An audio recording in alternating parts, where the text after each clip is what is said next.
আমার জীবনের বাস্তব এক ঘটনা শুনাই বাবা, মিরপুরের ঘটনা। আরো কয়েক বছর আগে এক যুবক আমার দাওয়াত করে বারবার, হুজুর আমার বাসায় একটু যাবেন, আমার বাসায় আপনারা নিয়ে একটু দোয়া করব। কিন্তু যুবকটার হালাত দেখলে মনে হয় অ্যাড নরমাল, কখনো হাসে কখনো কাঁদে, কথাবার্তার সাইজে বুঝি মনে হয় যেন অ্যাড নরমাল, অনেকটা নরমাল। যাইতে চাই না। একদিন দেখি ওর বাসার আরো কয়েকজন লোক নিয়ে আসছে যে হুজুরকে আমার বাসায় নিয়ে যাব। এক পর্যায়ে আমি রাজি হইলাম তার বাসায় যাওয়ার জন্য। আমার বাবা তার বাসায় গেলাম, অনেক খাবারের ব্যবস্থা, বলে হুজুর দোয়া করেন। আমি বললাম বাবা বলো কি উপলক্ষে আমি দোয়া করবো, আমারে বলো। এই কথাটা বলার সঙ্গে সঙ্গে ছেলেটা দেখি হাউমাউ করে কান্না আরম্ভ করে দিস। কথা বলতে পারে না, ঠোঁট গুলো কাঁপতেছে, শরীরটা থরথর করে কাঁপে, আমার হাতটা জড়ায় ধরে আছে। আমি বললাম বলো কেন দোয়া করতে ডাকলা? কয় হুজুর এই দুঃখের কথাই তো আমি বলতে পারি না, আমার কলিজাটা বাইটা যায়।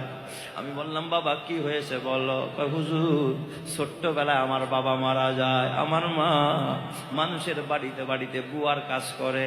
হুজুর গ্রামে বাসা ছিল, আমার মা কাজের ছলে ঢাকায় চলে আসে। ছোটবেলায় থেকে আমার ব্রেন অনেক ভালো ছিল, ক্লিয়ার ছিল হুজুর। 5এও আমি বৃত্তি পেয়েছি। আমি মাধ্যমিক উচ্চ মাধ্যমিক যখন শেষ করলাম হুজুর, আমি যখন ইন্টার পরীক্ষার্থী, আমার মা হঠাৎ একটা চোখে আঘাত পায়।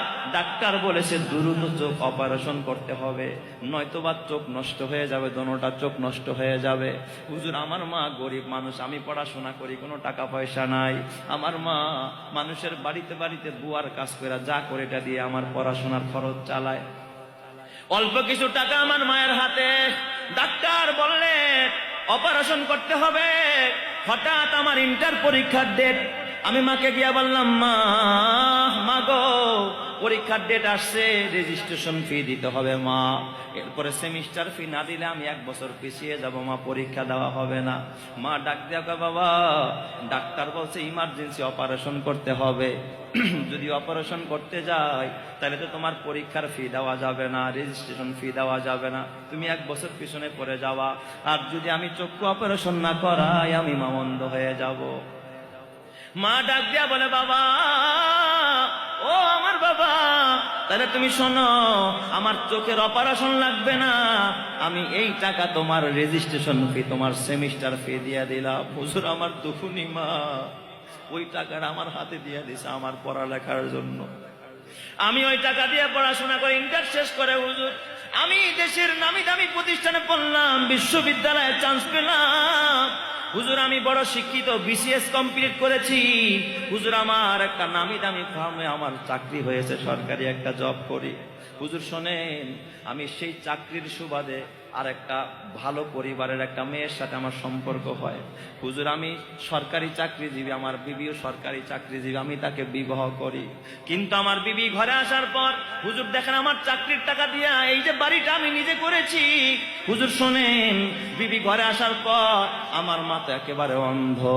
আমার ঘরের ভিতরে আমার মা অনেক সময় ওয়াশরুমে গেলে, অন্ধ মানুষ তো টের পায় না, বাথরুম করতে গেলে আশেপাশে একটু ময়লা করে ফেলে।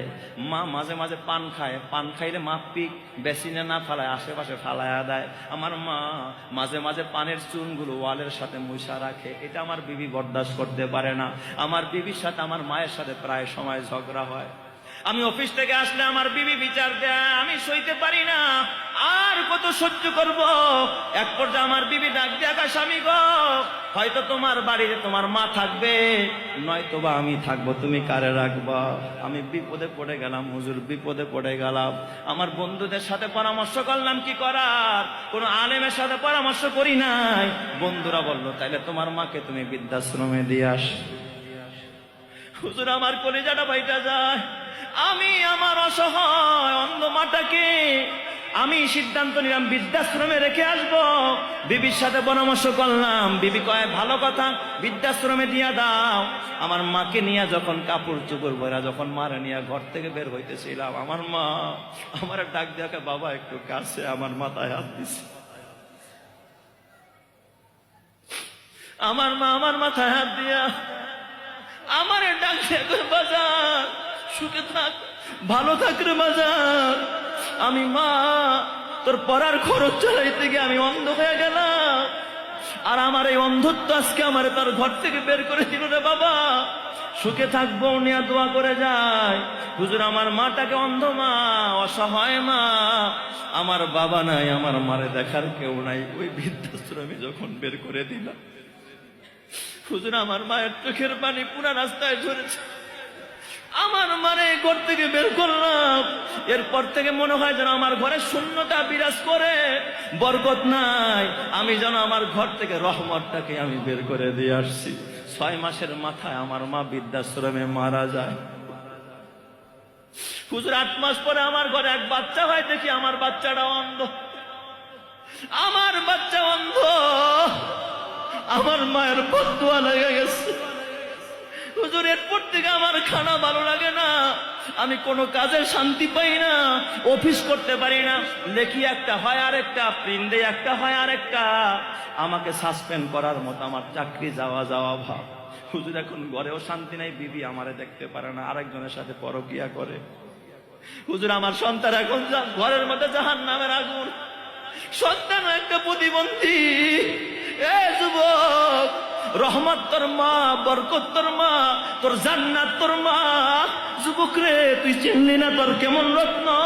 ওই মায়ের সেবা কর, ওই মায়ের খেদমত কর, ওই মায়ের কাছ থেকে যদি দোয়া নিতে পারস, দুনিয়াতেও তোর শান্তি দিবেন, আখেরাতেও তোর নাজাত দান করবেন কে?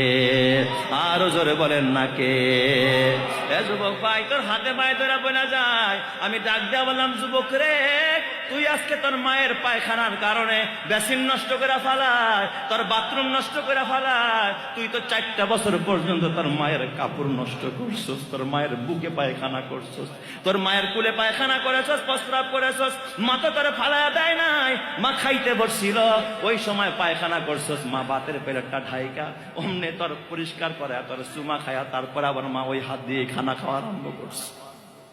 তোর মা কত কষ্ট করেছে রে যুবক, তোর বাবা কত মাথার ঘাম পায়ে ফেলেছে, এই জন্য হাতে পায়ে ধরে বলা যায়, এ যুবক ভাই, যদি ওই মা বাবা বাইচা থাকে, মা বাবার সেবা করবি। মা বাবার কাছে আজকে গিয়া গোপনে মায়ের পাটা জড়ায় ধরে কানবি, বাবার পাটা জড়ায় ধরে কানবি, বাবার কাছ থেকে মাপ চায়া নিবি। তোর মা বাবা যদি খুশি হয়ে যায়, আরশের মালিক আল্লাহ খুশি হয়ে যাবে। কথা ঠিক কিনা? এই জন্য নবী বলে, রিদার রব্বি ফি রিদাল ওয়ালিদাইন ওয়া সাখাতুর রব্বি ফি সাখাতিল ওয়ালিদাইন। আল্লাহ, আরে মা বাবা খুশি তো আল্লাহ খুশি, মা বাবা বেজার তো আল্লাহ বেজার। কথা ঠিক না ব্যাঠিক জোরে কন? এই জন্য যুবক ভাই, তোর হাতে পায়ে তোরা বইনা যায়, খবরদার মারে কষ্ট দিস না। বলছিলাম 5টা পুরস্কার পাবি। 1 নম্বরে তোর হায়াতে বরকত হবে, 2 নম্বরে তোর বিপদ দূর হবে, 3 নম্বরে তোর সম্মান বেড়ে যাবে, 4 নম্বরে আল্লাহ তোরে হজ করার তৌফিক দিবে। জোরে কান আমিন। মক্কা মদিনায় যাওয়ার তৌফিক দিবে মা বাবার খেদমত করলে। 5 নম্বরে মরার সময় আল্লাহ কালিমা নসিব করবে। জোরে কান সুবহানাল্লাহ। এই জন্য যুবক ভাই, তার হাতে পায়ে ধরে বলা যায়, আজকের আয়োজক যারা, আহারে মরহুমদের কথা স্মরণ করে তারা আজকের আয়োজন করেছে।